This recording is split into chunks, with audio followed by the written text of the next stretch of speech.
በስመ አብ ወወልድ ወመንፈስ ቅዱስ አሐዱ አምላክ አሜን። በስመ አብ ወወልድ ወመንፈስ ቅዱስ አሐዱ አምላክ አሜን። በስመ አብ ወወልድ ወመንፈስ ቅዱስ አሐዱ አምላክ አሜን። እንደምን ሰነበታችሁ? እንደምን ቆያችሁ? አምላካችን በድጋሚ ስሙ የተመሰገነ የከበረ ይሁን። ዛሬ ማነሳላችሁ ታሪክ አባታችን አቡነ አሮን መንክራዊ ይባላሉ። የተወለዱ ምን ስራ ሰሩ የሚለው ነገር አጠር አድርጌ ትንሽዬ ነገር በጣም የሚገርሙ አባት ናቸው። ስለዚህ እሳቸውን በተመለከተ የተወሰነ ነገር ለማንሳት ሞክራለሁ። ምናልባት ወደዛ ከመግባቴ በፊት ባለፈ እንዳነሳውላችሁ በተለይ የዛጉዌ ስርወ መንግስታት በተመለከተ የዘር ሐረጋቸውን ስናነሳ በተወሰነ መልኩ ስለ አባታችን ስለ አቡነ አሮን መንክራዊ የማን ልጅ እንደሆኑ ከማን እንደተወለዱ በተወሰነ መልኩ የዘር ሐረጋቸውን ምዝዝ አድርጌ ለማቅረብ ሞክሬያለሁ። እዛ ላይ ወደኋላ ሄዳችሁ ማየት ትችላላችሁ። ከዛ ውጭ ግን የዘር ሐረጋቸውን በተመለከተ እዛ ላይ ከዛጉዌ ስርወ መንግስት ጋር የሚገናኝ ነገር ስላለው እሱን ማየት ወደኋላ ዞር ብሎ ማየት ቪዲዮዎችን ማየት ያስፈልጋል። ዛሬ ግን አቡነ አሮን መንክራዊ ማን ናቸው፣ የት ተወለዱ የሚለው ነገር በተወሰነ መልኩ ለማንሳት ሞክራለሁ። አቡነ አሮን መንክራዊ ያው ሁላችንም እናውቀዋለን። በሰሜን ወሎ ያው መቄት ወረዳ ላይ የሚገኝ ትልቅ ገዳም ነው። ገዳማቸው ታሪካዊ ገዳም ነው። ብዙ ታምራት ያለው እነግራችኋለሁ። ኋላ ብዙ ነገር ያለው ገዳም ነው። መንክራዊ ለምን ተባሉ የሚባለው ነገር ከዛ ጋር የተያያዘ ነገር ስለሆነ እሱንም ለማንሳት እንሞክራለን። ስለዚህ አቡነ አሮን መንክራዊ ማን ናቸው የሚለው ነገር ለማንሳት አባታችን አቡነ አሮን መንክራዊ አባታቸው ገብረ መስቀል እናታቸው አመተ ማርያም ይባላሉ። ነሐሴ 5 ቀን የሰና ማርያም አካባቢ ሰሜን ወሎ ላይ ማለት ነው፣ የሰና ማርያም አካባቢ ላይ የተወለዱ ጻድቅ አባት ናቸው። 16 ዓመታቸው እስኪሆን ድረስ ያው እናትና አባታቸው በስርዓተ ቤተክርስቲያን ወይም ደግሞ በሕገ እግዚአብሔር እንዲጸኑ አድርገው አሳድገዋቸዋል። ካሳደጓቸው በኋላ በ16 ዓመታቸው ደብረ በንኮል ገዳም ይሄዳሉ። ደብረ በንኮል ገዳም የማን ገዳም እንደሆነ እናውቀዋለን። ደብረ በንኮል የአቡነ መድኃኒነ እግዚእ ገዳም ነው። ስለዚህ እዛ ገዳም ሄደው ወደ ሰሜን ትግራይ ማለት ነው ሄደው በ16 ዓመታቸው ስርዓተ ቤተክርስቲያንን፣ መንፈሳዊ ትምህርትን፣ ስርዓተ መንኩስናን ካጠኑ በኋላ ከአባ ያዕቆብ ድቁናና ቅስናን ተቀብለዋል።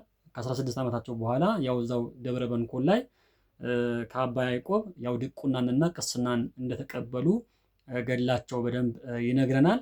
ከዛ በኋላ በ21 ዓመታቸው ደግሞ ልክ 21 ዓመት ሲሞላቸው ምንኩስና ተቀብለዋል። ምንኩስናም ከተቀበሉ በኋላ እዛ ከአባታችን ከአቡነ መድኃኒነ እግዚእ ደቀ መዛሙርት መካከል አንደኛው ቅዱስ ናቸው። እኛ አባት የአቡነ መድኃኒነ እግዚእ በጣም የተባረኩ ቅዱሳን ልጆች አሏቸው። ከነዛ መካከል አንደኛው እኚህ አቡነ አሮን መንክራዊ እንደሆኑ ገድላቸው በደንብ የሚነግረን ነው።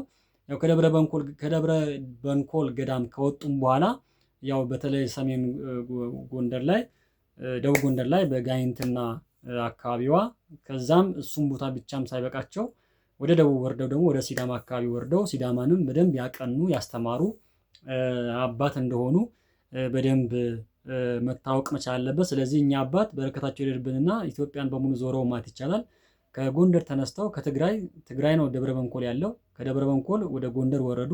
ከጎንደር ደግሞ ተነስተው ደግሞ ሲዳማ መምጣት በጣም የሚገርም እንዴት አይነት እንትን እንደሆነ አስቡት። በዛ ጊዜ ያው መጓጓዣ የለ እንደዚህ እንዳሁኑ ምናምን በጣም የተስተካከሉ ነገሮች የሉም። ጫካ ነው። ህዝብ እንዳሁን አልበዛም። ብዙ ቦታዎች የአውሬ መናኸሪያ በጣም ብዙ ነገር የነበረበት ነው እና ግን ያ ሁሉ ጫና ተቋቁመው ከአንዱ ቦታ ወደ አንዱ ቦታ ለመዘዋወር የሚያደርጉት ጥረት እኔ በጣም ከአይምሮ በላይ ነው የሚሆንብኝ ብዙ ጊዜ እና ይገርመኛል። በቃ ምን አይነት ተጋድሎ ቢሆናቸው ነው? ምንስ እውቀት እግዚአብሔር አምላክ ምን አይነት መንፈስ ቢያሳድርባቸው ነው እላለሁ እና በጣም ይደንቀኛል። አሁንም ስንት ነገር በተሟላበት ስንት ነገር በሞላበት ግን እኛ ሰንፈን አንድ ነገር ሳንሰራ ዝም ብለን ተዋህዶ ነን ኦርቶዶክስ ነን እያለን ዝም ብለን በምናፋሽክበት ጊዜ እነሱ ግን ምንም ነገር ባልተሟላበት ምንም በሌለበት ቦታ ላይ እግዚአብሔር አምላካቸውን ብቻ ይዘው ማለት ነው። በጣም ይገርመኝ እሱ ነው የነበራቸው እምነት፣ ጥንካሬያቸው፣ ቀናኢነታቸው በቃ ጥንካሬያቸው በጣም ይደንቀኛል። እሱ ነው በቃ ሁሌ አይምሮ የሚመላለሰው ነገር በጣም ይደንቀኛል። ምን አይነት ትጋት ቢኖራቸው ነው እላለሁ እና ከትግራይ ተነስተው ጎንደር ወርደው ከጎንደር ወርደው ሲዳማ ሄደው ከሲዳማ ጋር ተነስተው ሸዋ መምጣት ምን አይነት እንትን እንደሆነ አስቡት። ከሸዋ ተነስተው ወሎ መሄድ በቃ እንዴት አይነት እንትን እንደሆነ በጣም ይገርመኛል። እና ስለዚህ እኛ አባት ሲዳማ ድረስ ሄደው እንዳስተማሩ በደንብ ይነግረናል። ስለዚህ እንደውም ታሪካቸው ላይ በደንብ የሚነሳው ነገር ምንድነው? በወቅቱ የነበረው ንጉስ አጼ አምደ ጽዮን ነው። አምደ ጽዮን ስለነበረ የአምደ ጽዮን ሴት ልጅ ሁላ ለምንኩስና እንድትበቃ አድርገዋል። በጣም የሚገርመው ነገር የንጉስ ልጅ ገብተው አሳምነው አስተምረው ከቤተ መንግስት አውጥተው ምንኩስና እንዲኖራት አድርገዋል። ከዛ ባሻገር ደግሞ 300 ሴት መነኩሳያትን ነበራቸው ተከታዮች። ከዛ ውጪ ወደ 400 የሚሆኑ ወንዶችም መነኮሳት ነበሯቸው ደቀ መዛሙርት። ስለዚህ በጣም ድንቅ ነው። እኔ እንደው በዛ ጊዜ የነበሩ አባቶች ምን አይነት ትምህርት ምን አይነት ጸጋ ቢኖራቸው ነው ትላላችሁ? አሁን ባለፈ አሁን ኢዮስሙዓ ስናነሳ በጣም በርካታ ደቀ መዛሙርት ለኢትዮጵያ አፍርተው ሰጥተዋል።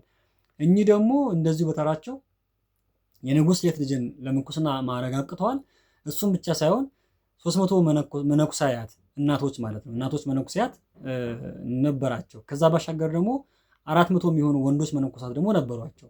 በጣም የሚገርም ከ700 በላይ ደቀ መዛሙርት ያፈሩ ወይም ደግሞ መነኮሳት ያፈሩ አባት ናቸው። ምናልባት አሮን መንክራዊ ለምን ተሰኘው ከተባለ በጣም የሚገርም ነገር አላቸው። እንደው ለማንሳት ያህል አሮን መንክራዊ ለምንድን ነው የተባሉት ከተባለ በጣም የሚገርም ገዳማቸው አንድ ገዳም አላቸው። ያው እዛ መቄት ላይ ማን ነው ሰሜን ወሎ ላይ ጣራው ክፍት ነው ግን ዝናብ አያስገባው።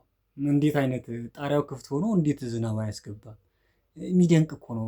ቃል ኪዳናቸው እስኪያስቡት እስከዚህ ድረስ ማለት በቃ ዝናብ ቢቀጠቅጥ የፈለገ ዶፍ ቢወርድ አይገባም ገዳሙ ላይ። እንዴት አይገባም?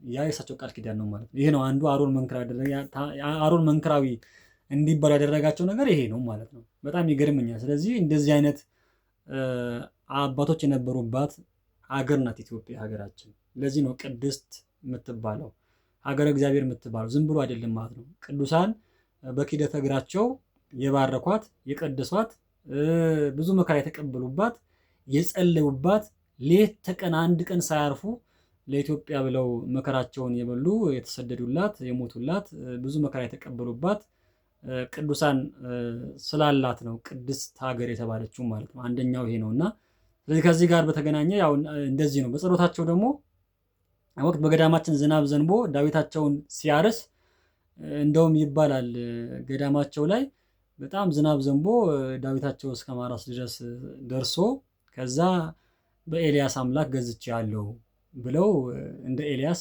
ልክ 3 ዓመት ኤልዛቤልና አክዓብን ለመቅጣት ነብዩ ኤልያስ 3 ዓመት ዝንሰማ ያልን አልለጎመም።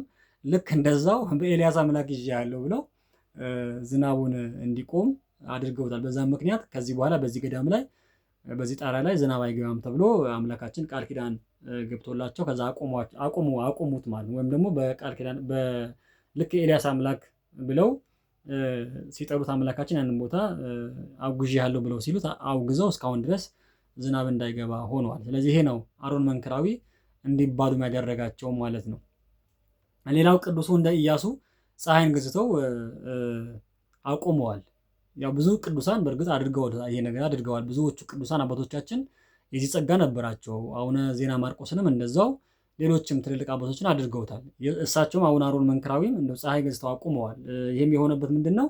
ይህም የሆነው ያው የቅዱስ ላሊበላን ገዳም ተሳልመው ሲመለሱ ሊመሽ ሆነ ይላል። እንደው በጣም የሚገርም ያው ከነበሩበት ቦታ ተነስተው ላስታ ላሊበላ መጥተው ሊመሽ ሲሆን ምን አድርገውታል ይባላል ፀሐይን በቃ ስለዚህ ከበዓቴ እስክደርስ ድረስ ይቺ ፀሐይ እንዳትገባ እለምንሻለሁ እንዳትገቢ እለምንሻለሁ ወይም ደግሞ እንዳትገባ እለምንሃለሁ ብሎ አምላካችን ይለምናሉ። ከዛ ፀሐይም ገዝተው ካስቆሙ በኋላ ወደ በዓታቸው ሲገቡ ፀሐይ ጠልቃለች ብሎ ገድላቸው ደንብ ይነግረናል። ስለዚህ እኚህ ናቸው ፀሐይን ያቆማሉ፣ ጣሪያ ላይ ውሃ እንዳይፈስ ያወግዛሉ። እንዴት አይነት ጥበብ፣ እንዴት አይነት ጸጋ፣ እንዴት አይነት ቅድስና ቢሆን ነው? እኔ ይገርመኛል። ስለዚህ የኛ አባቶቻችን በረከታቸው ይደርብንና በቃ በጣም ብቻ መናገር ከባድ ነው፣ ይከብዳል። እና እንደው በረከታቸው አምላካችን እጥፍ ድርብ እንዲያደርግብን የእሱ መልካም ፈቃድ ይሆንልን። ከዛ በኋላ የአዋሽን ወንዝ ሲሻገሩ አንድ በጣም የሚገርም ታሪክ አላቸው።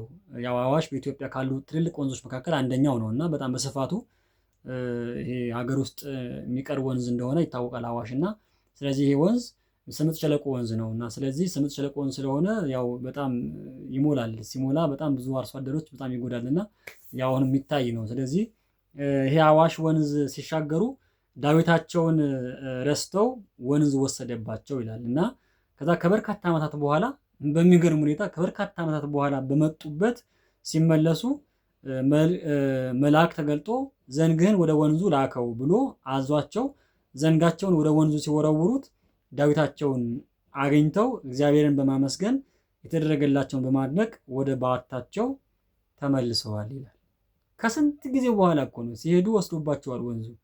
ሲመለሱ ግን ረዥም ጊዜ አስተምረው ስንት መክረው ብዙ ነገር ሆነው ገና ሲመለሱ የእግዚአብሔር መልአክ ተገለጸላቸውና በትርን ወንዙ ላይ ምታው ወይም ደግሞ በበትርህ ወንዙ ላይ ጣለው ብሎ ነግሯቸው ከዛ በኋላ እሳቸው ያንን መልአኩ እንደነገራቸው ሲያደርጉ ያ የጠፋውን ወይም ደግሞ ወንዙ የወሰደባቸውን ዳዊታቸውን ውሃውን ግልብጥ አድርጎ እንደነበረ ምንም ነገር ሳይሆን አውጥቶ ሰጥቷቸዋል። ይሄ በጣም የሚደንቀኝ ታሪክ ነው እና ሌሎችም አባቶችን አሉ በነገራችን ላይ በቃ በተለይ ጥፋት በነበረ በተለይ አህመድ ግራኝ በነበረበት ዘመን ላይ ብዙ ቅዱሳን ሲሰደዱ መጽሐፎቻቸውን ወንዝ ውስጥ ጥለው በቃ ስመለስ ሰላም ሲሆን ስመለስ ሰጠኛለህ ብለው ወንዝ ውስጥ የጨመሩ አባቶችም እንዳሉ ታሪክ ገላ ስናነብ የምናገኘው ነገር አለ። ስለዚህ እኚህም አባት እንደዚሁ ዳዊታቸውን ያው አዋሽ ወንዝ እንደመለሰላቸው በመልአኩ ረዳትነት እንደመለሰላቸው በደንብ ይነግረናል። ስለዚህ እኛ አባት በጣም ትልቅ አባት ናቸው። ያው የቅድስና ዘር ናቸው። የቅዱሳን ዘር ናቸው። በነገራችን ላይ ቤተሰቦቻቸው በሙሉ ያው እነ ቅዱስ ላሊበላ፣ እነ ቅዱስ ይምርሃነ ክርስቶስ፣ እነ ቅዱስ ናኩቶ ለአብ፣ እነ ቅዱስ ገብረ ማርያም ሀርቤ የዛ ዘር የዛ ሰዎች ከነሱ አያቶች ወይም ደግሞ ከነሱ አባቶች የሚወለዱ አባት እንደሆኑ ያው የመርሐ ተክለ ሃይማኖት ዝርያ ያላቸው አባት ናቸውና በረከታቸው ይደርብን። አምላካችን በአማላጅነታቸው እንዳይለዩን የእሱ መልካም ፈቃድ ይሁንልን። አምላካችን አገራችን ኢትዮጵያን በእነዚህ ቅዱሳን ጸሎት እንዲጠብቅልን የእሱ መልካም ፈቃድ ይሁንልን። አምላካችን ረድኤት በረከት ከቅዱሳኑ እንዲያሳትፈን የእሱ መልካም ፈቃድ ይሁንልን። ይቆየን።